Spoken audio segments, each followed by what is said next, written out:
I am so excited today to welcome our guest, Michael Holand, the president and CEO of Jacksonville Speech and Hearing Center. He became the president of JSHC in September 2014, and he brings a wealth of leadership experience to the role. I'm not going to go into all of his experience today, y'all, because it is extensive. He has done things from leading the U.S. Small Business Administration in San Francisco to leading multiple national charities to being on different boards at JU. I mean, he has done so much. He has a double degree, master's. I mean, he has a plethora of amazing experience.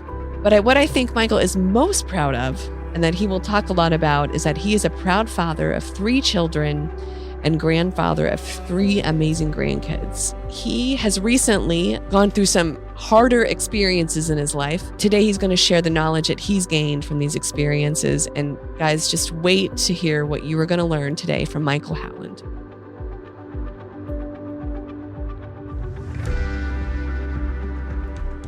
Hello, everybody, and welcome to Rethreading Lives. I am very excited for today's guest, Michael Holand. Michael Holand is the president and CEO of the Jacksonville Speech and Hearing Center. And I actually don't know how we first met. I just know that we see each other everywhere.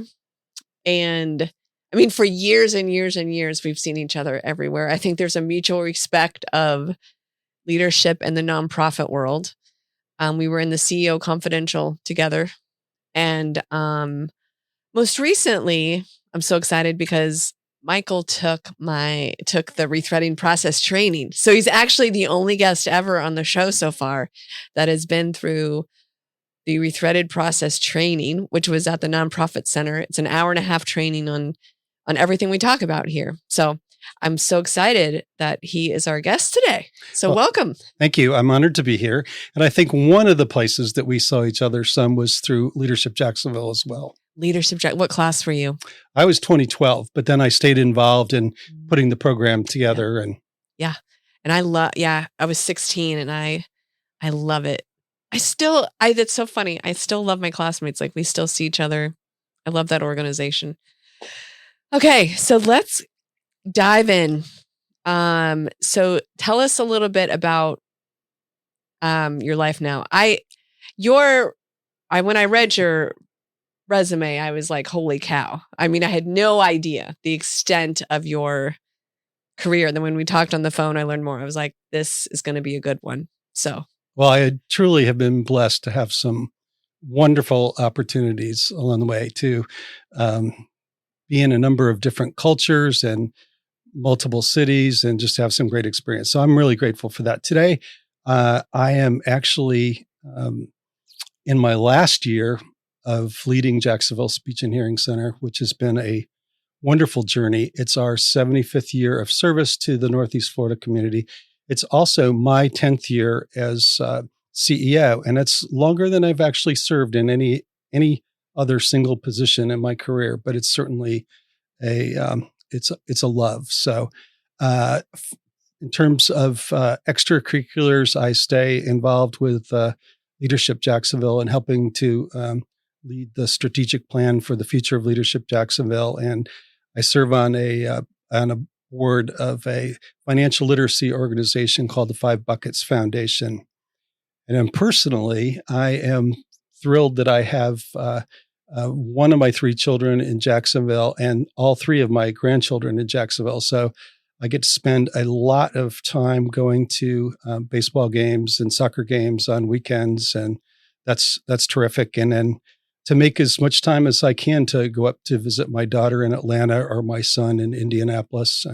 We went to the Colts Jags opener and fought each other, and went to Smashing Pumpkins concert. And so we try to create those fun opportunities.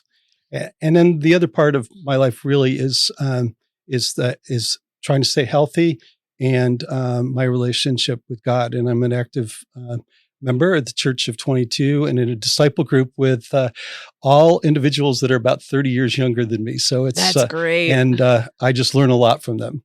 That's great. I'm sure it's vice versa too. I think I learn more from them. So It sounds like your family is super important to you. And this is when we were talking. Maybe you can walk us a little bit through your career. Like, you've done some really interesting things that I feel like relate directly to the Rethreaded process and kind of how you operate and what you've done and what your experience is. Sure. Well, I came out of law school and grad school. I forgot you were a lawyer. And so I passed the DC bar, did a little bit of administrative work for the federal government, which was very boring. But ultimately, I was in a presidential management intern program and ended up being the state and local affairs branch head for the Small Business Administration and the Office of the Chief Counsel for Advocacy. The nation was really just discovering that it's small businesses, not big businesses, that were driving the economy and creating jobs. And I had this fabulous opportunity to provide education, if you will, for groups like the National Governors Association and U.S. Conference of Mayors and National Council of State Legislatures. So actually seeing some of the things that I wrote get enacted into law. So that was kind of fun. So cool. And then I actually had the opportunity to lead the Small Business Administration in San Francisco, first for all of Northern California, and then for the region, which is all the Western states and Guam and the Trust Territories and everything else. And it was both, the opportunity to help people realize their dreams of creating their own businesses, or in the case of disasters, which I saw a number of while I was out in California, to rebuild their lives. People don't know this, but SBA is actually the biggest provider of relief in a disaster. It's homes, it's businesses, it's nonprofits, it's everything. So, there was a joke that every time I was the regional director of the Small Business Administration, which I did under both Bush 41 and under Clinton, there was a major earthquake. So went through both Loma Prieta, which I lived through at the World Series at Candlestick Park, and then the Northridge earthquake. But it really was just awesome to see businesses out in the community that you knew that you had a part in helping along the way, and to see them giving back to the community. It was fabulous. From there, I went on to lead several associations of national charities and helping them to raise money for their missions and to help the people that they were serving. And then I did that both in San Francisco and in Washington. And then I was recruited to lead the ARC of Greater Indianapolis, which was also known as Noble of Indiana. And that was just a fabulous experience to be a champion for individuals with intellectual differences, and also just to, look for ways to help them live more meaningful lives. Just tremendous. If it weren't for the Indianapolis weather, I might still be there, because I really loved the cause. And then I went from there to the Southeastern Council the Southeastern Conference of Foundations based in Atlanta. It's 13 states of foundations, 350 foundations. It's now known today as Philanthropy Southeast, and to be basically a voice for philanthropy in the Southeast. And I had stayed really involved with Jacksonville University, starting with my 25th reunion, and then chairing the alumni board and serving on the board of trustees. And ultimately, I was asked to come back and lead the fundraising and alumni relations at JU, and from there to Jacksonville Speech and Hearing Center. And I was really attracted to that mission, in part because when I first heard about it, and I had never heard of Jacksonville Speech and Hearing Center, but I thought about my 3-year-old grandson at the time, and the fact that, where would he go if he didn't have this wonderful TRICARE insurance? Because he had some ear problems at the time. And it was Jacksonville Speech and Hearing Center. And I looked on their website, and I got a virus warning. And so I was really kind of intrigued by the challenge of this organization. And it turned out they were, I didn't know it at the time, but the previous executive director had recommended that they close due to financial unsustainability. And I decided to take up that challenge. So you came.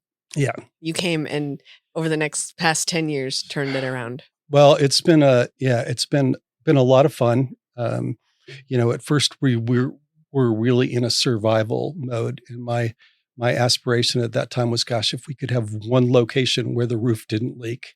And now my aspiration, 9.5 years later, is I hope that we can have the resources so that every child in Northeast Florida can get the preschool screenings that they need in terms of both speech and hearing, and that we can give them the speech therapy or the hearing solutions that they need so that when they start kindergarten, they're able to communicate with their kindergarten peers and with their teachers.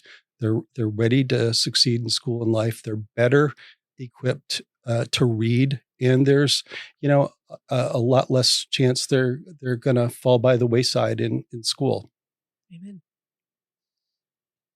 I think you're pretty close to achieving that. Well, right now we have funding to cover 40 preschools, and we have over 100 more on our waiting list. So, I'm not giving up on that. I think there is a better person, quite honestly, to lead us forward. That's one of the things I think we as leaders have to recognize, that it may not be us that get to attain that ultimate vision, but I'm going to continue to be a champion. So, I have a question first to start with. So, at the conference, at the nonprofit center conference, Yeah. there was like all these choices you could have gone to. What made you curious about going to the Rethreaded process one? Kristen, honestly, it was you. I see you as this incredible visionary, which you are, and I see the fabulous work that you have done and the incredible way that you're changing lives. And I wanted to learn more about how you did it. So that's why I showed up. I was not expecting that, but but it's true. Thank you. Thank you.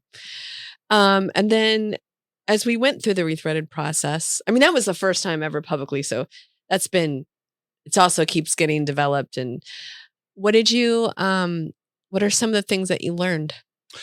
Well, I learned, it really helped me to capture some of the things I guess I knew about myself, but that whole notion of purpose, I feel like my life has, the purpose in my life has been to help people overcome challenges, to make the most of their abilities and to realize their dreams. And so it gave me some time to pause and reflect about that.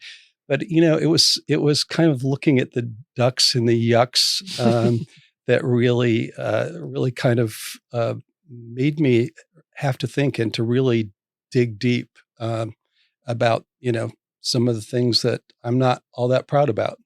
Well, let me give the context for this a little bit, because so part of the Rethreaded training is we talk about we all have our yuck ducks and our yay ducks. And really what the Rethreaded process is being able to hold the yuck and the yay together, because it's the paradox of life, the pair of ducks of life. So we had everyone talk about what were some of their yay ducks, and then also what were some of the yuck ducks. So yeah, I love that part. That was actually, when I heard that analogy, that kind of changed my life too. The double ducks. And I love that it made you get honest. No one likes to be honest, really. I don't like to be honest that much. So I love that it made you be honest. Is there anything do I need to probe there? Well, no, I was like, I will tell you that, as I think back to it, I really went through 1920, was a couple of years that were very challenging for me. Of course, COVID was in there, but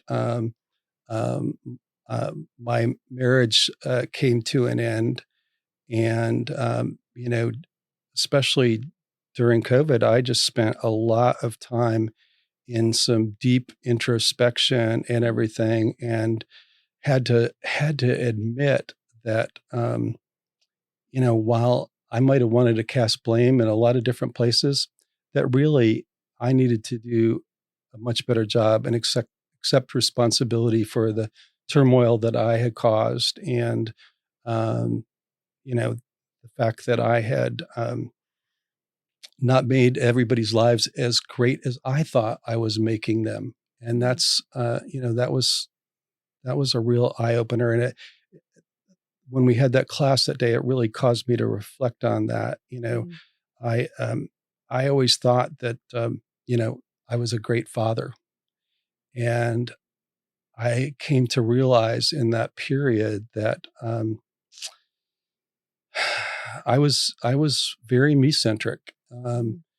and that fact that I thought we were moving all over for these great opportunities and living in great cities, and I was showing my kids the value of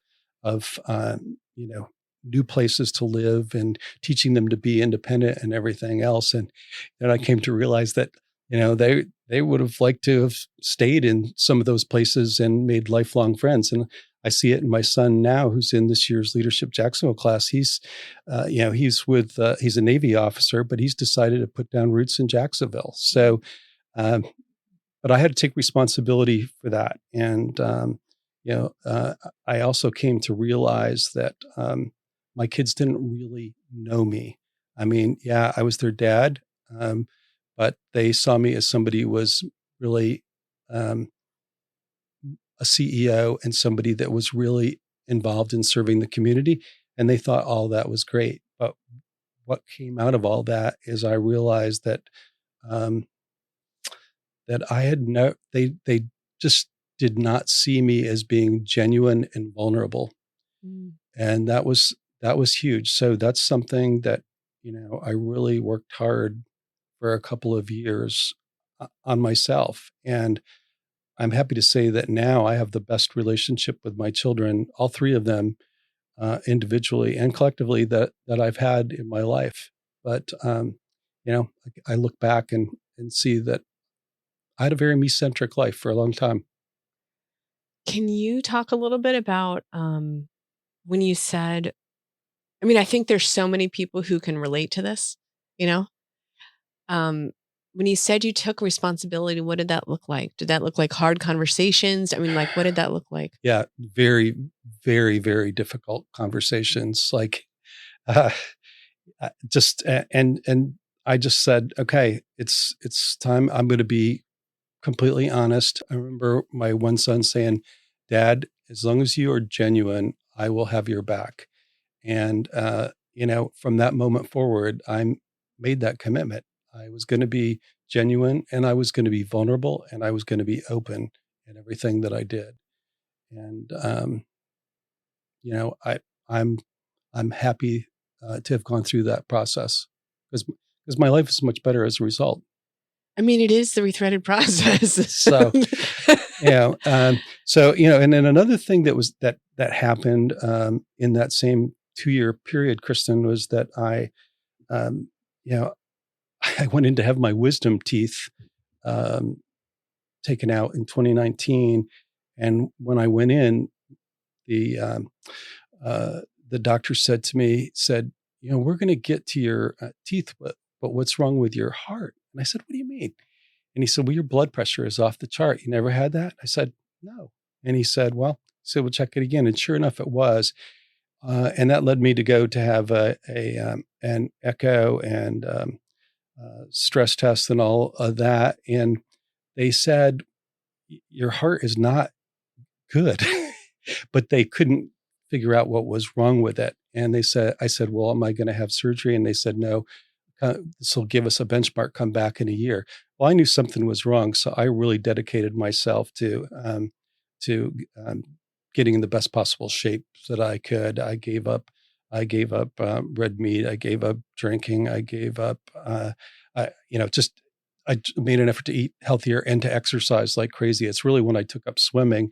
And I went back a year later and, they said, you know, you're healthier, but your heart is worse. And so ultimately, to make a long story short, Mayo, after a lot of tests, told me that I had a very, very rare disease called amyloidosis. In fact, cardiac amyloidosis. And what happens is your liver is sending proteins that don't come together, and they get deposited in an organ. In my case, my heart. And so, they said there's a new drug that was approved by the FDA last year, and they said with that you should have a good 5-6 years to live. Now, in retrospect, what they didn't tell me at the time was that most of the people that were on this brand new drug had probably had this disease for a lot longer than me. But they said 5 to 6 years. 3.5 years later, I'm in better shape than I was 3.5 years ago, and they said that it's right now it's not progressing. So I just have to continue to lead a really healthy life and hope that medical research is so great that one of these days they're going to come up with a cure.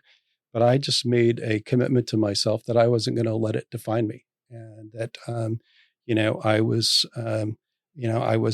really blessed to have this disease for God's glory, and that God has me one way or the other. And if I die tomorrow, I'll live a great life. I've lived a great life, and I'm very happy about it. And I know that I'll go to an even better place. But it's that's been part of my journey as well. Okay, we're gonna have to unpack this. Okay. First of all, thank you for sharing. So I just need a little bit of chronological order. Yeah. So did you get divorced before COVID? Yes. So divorce, Yes. COVID, Yes. and then diagnosis. Yes. Okay. Exactly. And you talk about in the class, you talked about full circle moments. Yeah. For me, it was that as a JU student, I went and did microfiche research in the bottom of the old Burns, at the Hayden Burns Library. It's now the Jesse Ball DuPont Center. My office is in the lower level where I did microfiche research. When my wife and I split up, I lived at 11 East, and I was exactly, and I mean exactly, one floor above where I had worked for a law firm while I was going to JU. So, I mean, it doesn't get much more full circle than that. So what of those three things started the process with your family, with your kids? Well, I think it was my wife and I splitting up. Mm-hmm. That really started it. And it really started us after a while to have some really deep conversations. It all just so happened so much together. It's almost hard to pull them apart, mm-hmm. But it was a challenging period, but I look back on it now, and it really, like I said, led to some real self-discovery and just a commitment in terms of going forward. Just that I was going to live every day, trying to live out that purpose of serving others and helping people to make the most of their abilities, and that included more time with children and grandchildren and everything else. So let's do this then. Pre these experiences, you have this idea of purpose, and then you have this idea of purpose post all these experiences. What was the difference? I mean, because you've always served. Yeah. So going back to when I was about 12 years old, I was my first volunteer experience. It was actually patterning a young girl who lived across the street and moving her arms and legs to develop the motions and everything else. And my father really and mother instilled in me that whole notion of giving back. So that service was always there, and that really didn't change as much when I went through all this as it just reaffirmed that I wanted to live every day to the fullest. Look at every day as an opportunity to make somebody's life or somebody's lives better. And I just really recommitted myself to that. So it's almost, it created intentionality. Yes. A different sort of intentionality. Yeah, absolutely. So when you got the news, I mean, what was your reaction? Like, what were kind of the stages as you walked through this? Shock was first. And then probably fear, some fear, and then just educate myself as much as possible about the disease. And I still think it's really, I'm happy to have this opportunity to share that people that know they have heart issues but can't figure it out, ask to be tested for amyloidosis, because it is the most undiagnosed, misdiagnosed heart ailment out there. And so, really, really important. But so it was really education. And then it was like, God has got me, and I know that. And, I am really here to glorify him. And so, that's really it. So when you say God's got you, what does that mean? And what does that mean when you say, I'm here to glorify God? Like, what does that mean? Well, practically? What it means is that, it means, basically, to me, it means doing what the Bible would tell me to do in a particular instance, and to continue to study that word and to learn more and more, and then to live my life to the extent possible in a way that is pleasing to God, and while also recognizing that He has died on the cross for me personally, and that I am going to have everlasting life.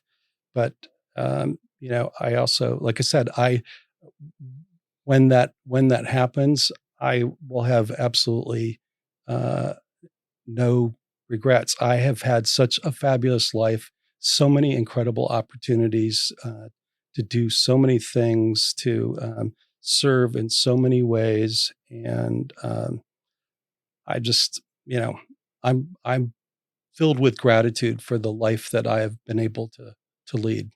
I can't remember did we do a time exercise? No.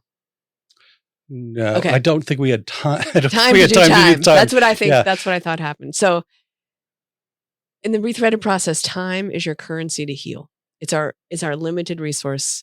We are going to run out. We are all going to die. However, a majority of people, including myself, it's kind of like theoretical. Like, I know one day my time's going to end. Mm-hmm. We're going to run out. So I don't necessarily, right now, if I can say, like, if I died tomorrow, I don't know if I would have regrets. I don't know. I am thankful for my life, but I still feel like I know I got more. Like, I want this time. Oh, don't get me wrong. I want this time. I know, but that's what I was going to say. What does it do to you when you can look forward and be like, I know that my time, like, now it is a reality in your life. Your time is going to end. Mm-hmm. Like, how have you cultivated that into thankfulness? And I want to hear more, like, I want that time. Like, what now is your relationship with time now that you have this? Yeah. So I want to be able to see that vision through of every child in Northeast Florida getting that screening and getting that help. But on a personal life, I want to see my kids and my grandkids just continue to do great things. I am so proud of all of them, and I want to be part of my daughter's wedding when the time comes, and I want to see my grandkids graduating from high school and going on to college, and being that they're just starting junior high. It's got they got a ways to go, so there's all those things. And I want to have just, create some more, memories for all of them that, they can take forward. So how do you see time differently now? Well, first of all, I look at every day as a gift. There's just no two ways about it. And, that really started with amyloidosis diagnosis. But I have over the last 4 months lost three very, very close friends, all of whom I expected to die long before, and that has just reaffirmed that you've got to seize the opportunities, and that includes the opportunities to tell people that you love them or that they've made an impact on your life. I just think that's so important. And so I'm trying to do a lot more of that. Does it feel, I'm just asking all my honesty questions, does it feel panicky? Like, oh my gosh, I'm not going to have enough time? No, it No. really doesn't. I really have a sense of peace about it. Mm. And I think and I think that really does go back to the fact that, I know that I'm either going to continue to be able to do these things, or that I'm going to go to an even better life with God. And so I really do feel a sense of incredible peace. So have you said everything to your family? I mean, have you almost like said goodbye just in case? I mean, how does that look in your life? No, I really haven't said goodbye, but I am cherishing every opportunity I have to spend quality time with them. And, it's really fun for me right now to see my oldest son in Leadership Jacksonville and doing all these things in the community, and to get to hear stories about these funny things that he has done and everything else. And I recently got to go see him speak to the Lawyers Roundtable, and that's tremendous. But I don't miss the opportunity to tell them how much I love them. So that's a change. Is that a change? Yeah, it really is. Yes. I mean, I won't say that I wasn't like this cold hard dad that never said I love you to my kids. I can't imagine. But I think that they sense that it is far more genuine, maybe. So from a deeper place, a different place, vulnerable place. Yeah, exactly. I know my grandma, my aunt recently passed 3 years ago now, of cancer. And, she had the diagnosis and she had, months to live. Yeah. We all went out there, and we were all able to be there with her. And she also had this great peace about her. It was all of us around her that were like dealing with it and struggling it. And she just had this such peace with her relationship with time and God. And she asked, I mean, to the point where she like asked each of us, what do you want me to do to help you make through this, So I have like this crystal that I wanted her to hold, and I keep that in my house. And my uncle wanted him to call her phone and leave a voicemail so he could hear her voice. Like, and she was, even in her leaving us, she was so full of love and so full of intentionality. I mean, I learned so much from her and the way that she left this world. Yeah, it was amazing. But I still don't understand fully her peace, no peace, no fear. Just, I did the thing and going on. I mean, I do feel that way today. I really do. That isn't what I felt when I first was diagnosed, but I'm definitely in that place today. And, I think, who knows with the tremendous advances in medical research. I know they're working on the drug that I'm on slows down the disease, but I know that they're working on drugs that are going to knock it out and maybe even take out some of the damaging proteins. So my objective is to stay healthy long enough till they do that, and then hope that I can afford the cure. So you're at the place. Can I summarize where you're like, I want this time. Yeah. And I'm going to be intentional with this time. But if I run out of time, I'm also going to be okay. That's exactly right. The yuck and the yay. Yep. Holding it well. Trying.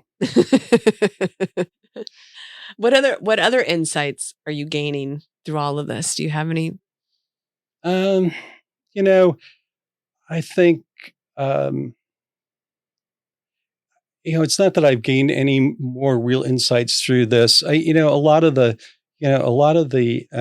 lessons that I've learned, I think I've learned along the way, and I'm just going to give you an example. Right before I became the director of SBA in San Francisco, I went and heard a speech by a guy named General John Stanford, and he was at the Presidio, and he said his whole philosophy about leadership is love them and lead them, love your employees and lead them. And I always tried to live that. And I also looked at his example that he sent. He went from there to being like CEO of Boy Scouts of America and Fulton County executive and head of Seattle School District. And the lesson there is, I think that that if you're a great leader, you can adapt that leadership to different environments and different cultures. But I'm incredibly blessed to have had mentors and people that I looked up to along the way like that. Because love translates. Love translates. And I've tried to do that all the way along. And in terms of, being a CEO, this, Kristen, all you got to do is hire a great staff and recruit a great board. Yeah. And allow them to do the things that they do great. Make sure that that everybody is, they talk about getting the right people on the bus, but it's in a nonprofit a little more challenging because you got to get a nonprofit board and a staff on the bus, and then make sure that they're all reading off the same map that you are hopefully charting the course for.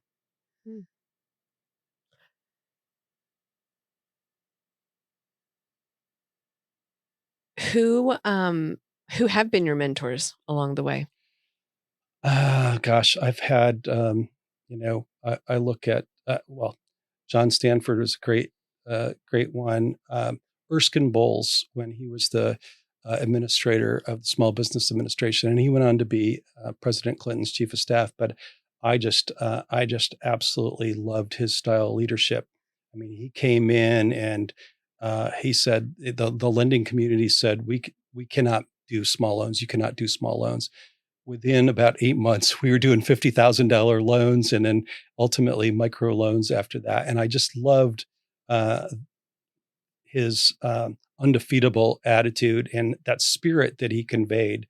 And I used to you would send him a message or something like that, and he would often print off your email and just write "great idea" and send it back. And it was just, I really embraced that leadership. Probably of all the leaders I worked for in my life, I would put him at number one. Number one. Is he still?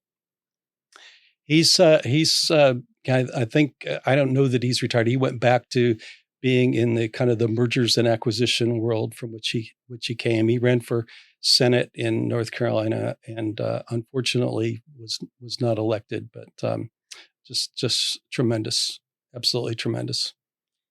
Do you remember in the Rethreaded process who you wrote your thank you note to? Yeah, I wrote it to my son, Chris. Hold on. So in the Rethreaded process, I'm giving away all my secrets if you're going to take the training, but we talk about community, and these are the people that love you, that help you, encourage you, and then hold you accountable to be who you're created to be. And there's people who stick with you through it. And we have part of that is like, let's write them a thank you note right now. Yes, I wrote it to my son, Chris, and if he is listening to it and says, gosh, I'm not sure I got that note. Chris, I promise you it was written. But not delivered. But he is, yeah. Michael, that's part of the homework. I know. I do believe I can find that letter. Okay. So I will make sure that he gets it. Why him? Because I felt like, when I was going through all these issues, he was the one that was there. He was the one that I think in a lot of ways really prompted me to be 100% more open and vulnerable. And, as a result, we have this fabulous relationship today. And I just, I love all of my kids and I'm so proud of them. But when I look at, who really pushed me to be a better person, it was him. What stopped you from being vulnerable in the past? That's a great question. I'm not, and probably I need to do a lot more self-exploration around that whole topic. But, I think about it, and as a leader, I think I was really always open with my team and everything. I'm just not sure I was as open about everything else.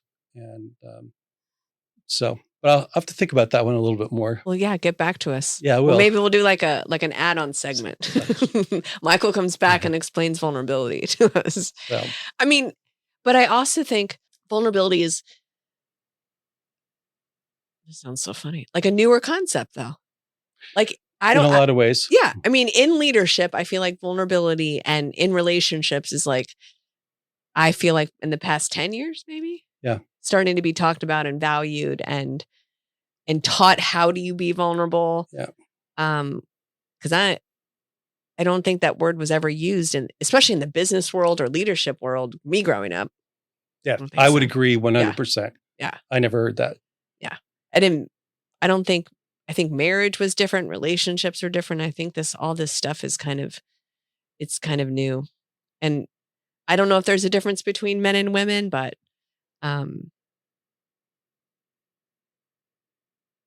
vulnerability can look different, or it's built into us differently, I think, sometimes as men and women. I think you're right. Mm-hmm. I'm naturally vulnerable with my girlfriends. Just all over each other. But I think that's harder sometimes in the world of men. And then you put vulnerability in business, and it's a weird world, I think, to navigate vulnerability in. I don't know. What do you think vulnerability in business looks like?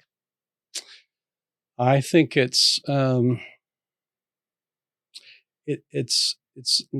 really being honest with your employees about yourself as a leader, as well as what you want for the organization. And I think that's I think that's a challenge for a lot of people. Because I think that we've been taught, or at least we were taught in the early days, to keep business and personal separate. Mm-hmm. And now I think there's like you said, there's a lot more expectation that we have vulnerability in our leaders. Is that? I'm in the nonprofit world, and I've been in the nonprofit world for most of my career, and I don't know how the business world is now. Well, yeah, and I'm in that same boat. Yeah, I've really you're 10 years out too. I've been in the government world and the nonprofit world, and so yeah, I'd be interested to know what it's like in the corporate world as well. Maybe you can ask your future guests from the corporate world. Okay, how vulnerability looks. Yes. Well, how is government vulnerable? Yeah, well, that's a great question. We don't need to get into that today. Okay, deal. But what I would like to discuss with you a little bit is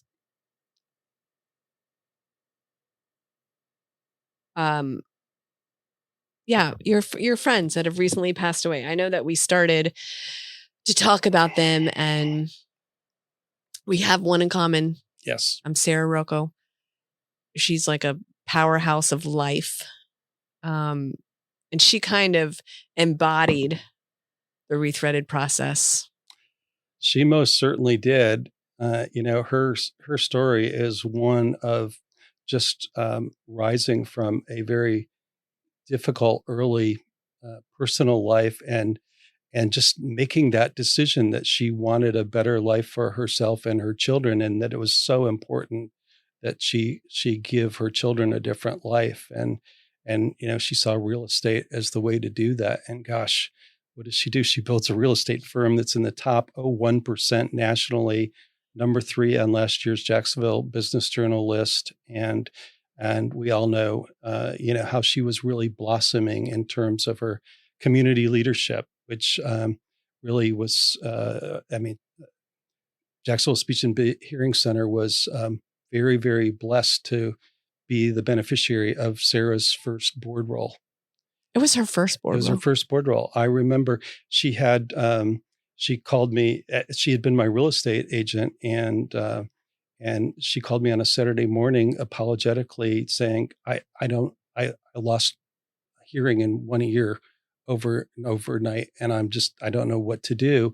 And I connected her with an ENT on our board of directors, who on that Monday morning just took Sarah before all of her other patients. And Sarah ultimately recovered 90% of her hearing loss. And she said to me, Mike, how can I give back? I want to give back. I had no idea what it was like not to be able to hear. And I asked her if she had ever served on a board, and she said no. She said, but I'd like to, but I'm looking at your board roster and gosh, I don't know that I belong here. And I said, Sarah, you belong there. Yeah. And I did it with much enthusiasm because I had gotten to know enough of Sarah's personality to know that she was going to jump in all the way. And she absolutely did that. And it was in no time that she won over the board. They saw her authenticity. They saw that can-do spirit and her business savvy and everything else. And she was co-chairing our development committee and then putting FinFest together, our big annual premier fundraiser. And then she chaired our gala last fall. Yeah, she was a leader, and she was on her way to ultimately probably being the chair of our board. And I just want to, for listeners, Sarah Rocco she recently passed. She was killed in a car accident. I don't even know how old she was. 39. She's only 39 years old. Yes. She has 5 children. 3 children. 3 children. Including one who is 21 and already graduated with an MBA from the University of Florida. So that gives you the idea of the values that she has instilled in her children and the dreams that she had for those children. Yeah, 3 children. She did an Ironman. Oh, yeah. Did an Ironman, went to Cumberland Island and slept out in nature on her own. Just an amazing person, always looking to both improve her own life and the lives of her children, but also the lives of everybody around her, whether it was her Rocco group family or, just people that she would meet along the way. And the indelible mark that she made on her leadership Jacksonville class in just 5 months was just incredible. She was 39. I didn't know that. Taken from us way too soon. And what are you gleaming from this whole thing? We don't know God's purpose. We can't. But I know one thing, and that's that I know that Sarah would want us all to serve and lead and love in the same spirit that she did. And, I think that's our challenge. The fact that there were 750 RSVPs for her celebration of life the day after it went online just gives you an indication of how much she was in love, so much how much she was loved, and how much she affected the lives of so many people. I think one of the things that I'm most proud about as a leader over the course of my 44-year career is just the number of individuals that I have coached and mentored that have gone on to leadership roles of their own, either in the government or in the nonprofit world. And I part of it is discerning leadership ability in others where they may not be aware that they even have that leadership ability. And I think about this fabulous woman that I worked with at the Arc of Greater Indianapolis, or Noble. And 2 weeks after I got on the job, I said to both her and to the CFO, I said, would you like to be a CEO one day? And of course, their immediate reaction is, you just got here. What's going on? But, I said to her, I said, um, the fact is you've worked here for 18 years. Your brother is served by this organization.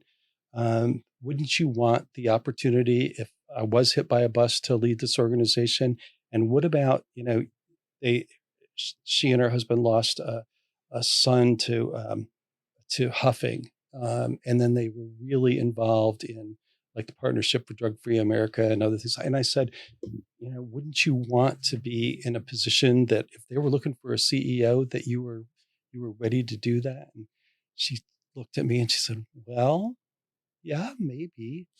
And to make a long story short, she ultimately left us to become the CEO of the Indiana Association of Foundations. We ultimately ended up being board members together on a national level. So it's just absolutely crazy. But So what did you see in her?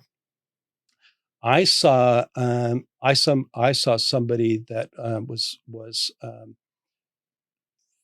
one very, very organized, very charismatic, uh, very committed to the mission. And I had I I had just this innate belief that with exposure to some additional things, that she could go into that role. And I saw the same things in the woman who's going to replace me as CEO. She just blossomed during COVID. She was doing all sorts of innovative things. And I remember the first time I raised that issue of her potentially succeeding me. And she was like, I don't want to be a CEO. Well, you know what? She's going to be a fantastic CEO. She's going to take Jacksonville Speech and Hearing Center to new heights and serve so many more thousands of people. And it's going to be fantastic. Maybe she's going to be the one to take your vision and own it and finish it through. And then add a vision of her own. Mm. So what do you think makes a good CEO then?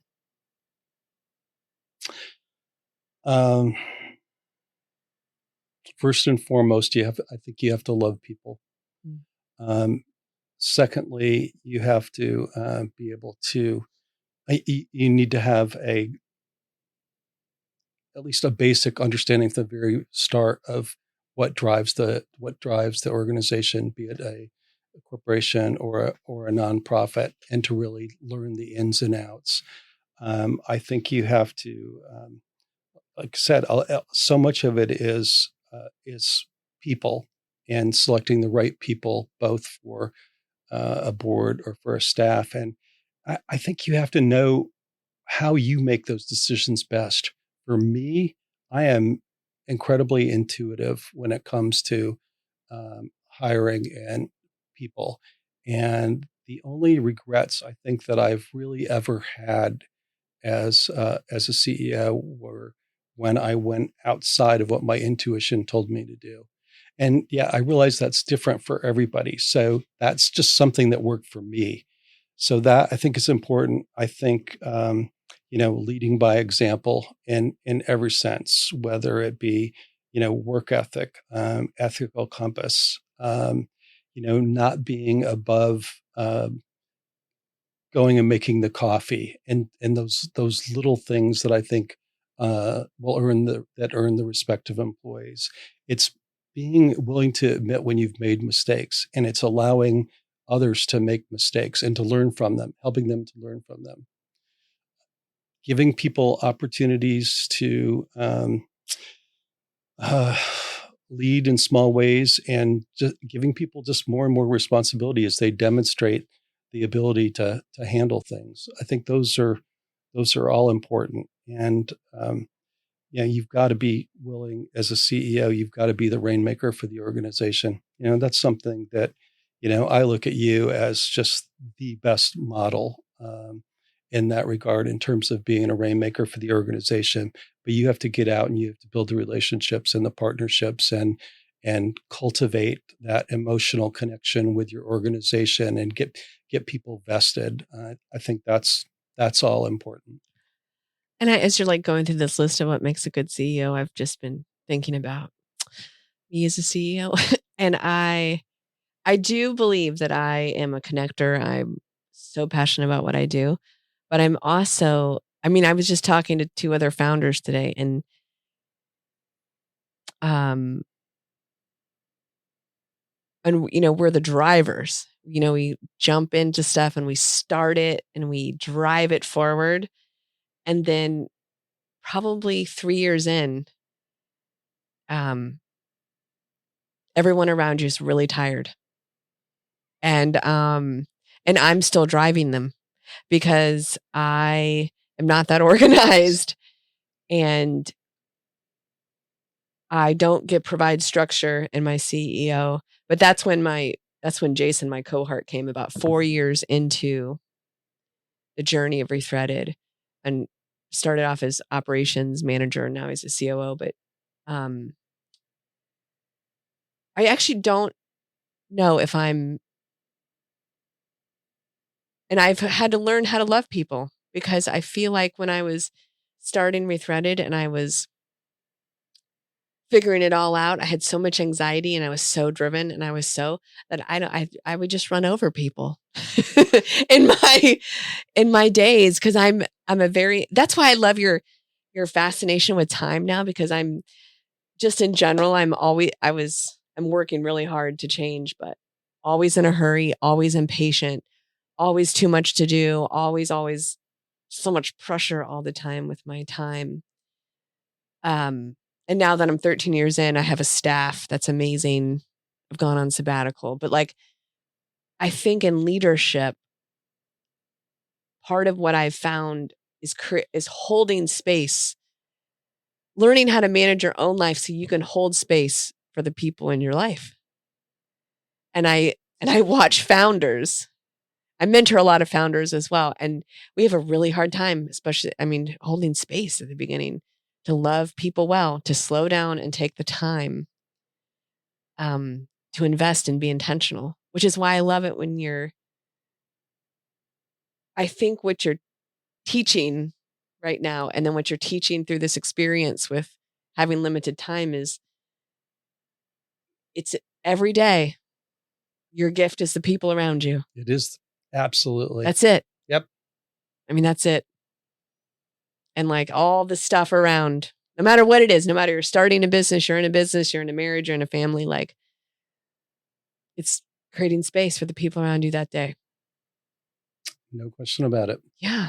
And how that sounds really easy. And it is kind of the crux of all of life, right? Yep. To learn how to do that. Yeah. So you've had this wonderful entrepreneurial experience starting up Rethreaded and everything. One of the things that I've experienced, I've led, had responsibility for a government agency with about 500 people at one time. But I also, in one experience, had to really start an organization from scratch. I was the first employee. And, those are such vastly different experiences. And I think Yes. I think it's really always important. One of the things I didn't mention about what makes a great CEO is I think you really have to select people around you that have the strengths that you do not have. Yes. And that's something that I learned early on back in my government days and that I've carried through to today. But the challenge in, when you start an organization from scratch is, when you're first starting your second hire, you want somebody that can do a whole lot of things.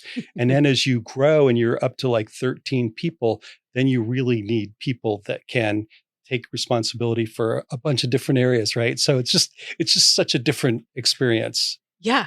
And because the first person I hired, before I hired anyone else, I mean, literally, before I had a survivor, before I hired anyone else, I hired a bookkeeper because I knew I will take this company down quicker than I start it if I don't have at least a bookkeeper that's here with me. Yeah. And then, once we got to 13 people. Oh, but honestly, if I had to like do it again, I don't know if I would do it again. I mean, or like could do it again or or maybe I would just do it differently. Yeah. And take all my lessons and maybe I could do it again. But man, I used to just wake up in panics. Oh, I was just thinking about this the other day. Rethreaded was like a year old. At the very beginning, we had a kids line. And the kids line failed. Like failed. Like we couldn't even give away the clothes. We ended up having to like donate to Goodwills and stuff. We had all these children's clothes made out of t-shirts. And I remember I locked myself in the office and I was like, well, I got a decision to make. What are we going to do? I don't know what to do. And I remember considering closing down the production side and just keeping the retail. And I was like, and then we could hire probably 2 women and maybe we could expand it to 5. And I remember I was like, but that's not enough. And figuring out the formula. And then the gray scarf happened and navigating that early years of that. I don't want to do that again by myself. So did you like the startup or do you like the? I really did like it. And, it was really fun, and it was fun to watch it grow. We started out with 44 charities and raising like $4 million, and then it grew it to. Hold on, let's just get this clear. When you had a startup, you started with $4 million. No. We started with 4 charities that we were helping to raise $4 million. Yeah, I wish. It's really funny. I was like, we definitely have different stories, Michael. You and I have a mutual friend, and I won't call him out publicly, but when he told me he was going to start a nonprofit and that he had $2 million to start the nonprofit, I was like, wow. Where has this been my whole life, right? So I mean, oh my gosh, $27,000 in the bank, and I thought it might have been in my mind that was like millions at that point. Yeah. When I got to Jacksonville Speech and Hearing Center, they had just had the electricity turned off. So oh my gosh. I mean, you basically that's harder than a startup. Well, because you're starting from negative. At least in a startup, you're starting from 0. I mean, that's impressive. Had a lot of help. Amen. That's what it's all about. It's a community, isn't it? It's like, you hire great staff, hire a great board, let them do their things. I mean, it's my board. Yeah. One of my friends said to me, if I have to feed you every day for the next 3 years at dinner, I'll feed you every single day. That is a great board member. Yes, it was a great board member. She's still around with us today. It's good. Terrific. Yeah, it's terrific. All right. I have two questions. First of all, do you have another full circle moment? I think that experience with the being downtown in those two is one. Certainly, coming back to Jacksonville in and of itself was a full circle moment because I had, when I left to go off to law school and grad school, I was always going to come back and practice law. And then I went off into government and, nonprofits and lived all over the place. And then when I, was on the alumni board and then the board of trustees, I said, okay, I'm never going to come back to Jacksonville, but, this is my way of coming back. I'll get to come back, 5, 6 times a year for meetings and stuff like that. So, when I ultimately did come back to Jacksonville, that was that really was a full circle moment, and also going back to the university where I had spent four great years, and very very full circle, uh, and I just absolutely love being in Jacksonville today. I think we are in its city. Mm. Another aspect of the personal is I just love getting to live Jacksonville, going to Florida theater, being able to walk on the beach, doing all these things, and then seeing the city just with all these possibilities coming to life. And I would love to be around 20 years from now just to see what Jacksonville has Mm. become because it's going to be amazing. Ooh, that's good. I love our city too. What, maybe there's two questions in here. What do you feel like you've left the legacy you want to leave? You know, gosh, in terms of Jacksonville Speech and Hearing Center, I think that legacy is that the organization has the resources, it has the leadership at both the staff level and the board level that there's no longer ever there's no longer an issue that this vital critically important community resource is going to be there and it's going to grow and it's going to serve more people. We're up to serving about 5,000 people now. I think this year it'll be like closer to 6,000. So that, you know, just think about that many people getting the gift of communication, one that is going to change their lives, whether they're preschoolers getting ready to start school, or whether they're adults and they can't hear in the jobs that they're in, or they're disconnected from their family and just really frustrated and giving up, but giving them that connection, just incredible. So I think that will be it, having all that in place will be a legacy. Certainly if we ever get to that, every kid in Northeast Florida is screened and given the speech therapy and the hearing solutions. That will be, that would be the ultimate. And what about in your personal life? My personal life, what will be my legacy? Gosh, three phenomenal children, all doing great things. I talked about Navy Officer Jim in Jacksonville, but Maddie, ICU nurse, Emory Hospital, Mm. actually was just incredible during she was on the first line of the COVID crisis at Yeah. UF Health and then son Chris in Indianapolis. And he's just got so many, he's kind of like the mayor of Costco. And then, he's very heavily into music and everything else. So, three great kids, three great grandkids, and certainly I think a lot of people that have um, chosen to give back and serve because of the encouragement that I might have helped along the way. Awesome. And what do you want to say to us listeners to, yeah, what are your words? You know, just just live every day to the fullest, and every day look to see what you can do to make somebody's day better, somebody's life better. If we all do that, we'll be a much better community. We'll be a much better world. Amen. Thank you for being here today. Thank you Thank for you. bravely sharing. Thank you for going there, for being vulnerable. Thank you for all your work, for your advocacy. Thank you for, I just feel that there will be specifically some men. I guess my prayer is that some fathers and sons will hear this and they will be able to be as brave as you were and Well, love well, take responsibility, and move forward in love. I don't know. I just thank you for that.